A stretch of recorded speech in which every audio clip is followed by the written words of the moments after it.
There are a lot of different and varied harms that would come if the enemies of free speech get their way and repeal Section 230, but interestingly, TechDirt's Rihanna Pfefferkorn points out one that isn't quite obvious at first: food safety. She talks about an outbreak of food poisoning among customers of Daily Harvest, a meal kit startup. According to the FDA, 400 people nationwide became sick, a third of whom were hospitalized. Some even had to have their gallbladders removed. And the way it all came to light is the amazing crowdsourcing abilities of the internet. Numerous people posted their horror stories to Reddit, TikTok, Twitter, Instagram, and other social media outlets. And thanks to the wisdom of crowds, they noticed the common denominator: Daily Harvest's lentil and leek crumble. Victims were then able to call on the FDA to respond. In order to get that far, you have to go through state agencies. But although an outbreak in a state might be relatively straightforward, when the outbreak is among people scattered all over the nation, it can be really slow to track it down.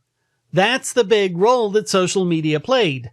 Now they knew it wasn't just scattered cases of food poisoning. They had the cause.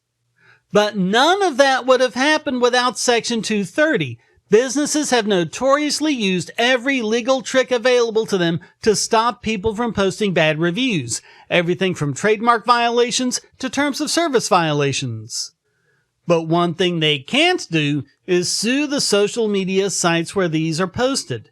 There, the free minds of the free market have free rein to share their experiences, even if it makes some corporation somewhere look bad. Yelp, Amazon, Angie, reviews on Google Maps, all of them are protected. If Section 230 were gone, all of these companies could be sued by businesses all over the country for libel whenever a user posts a negative review.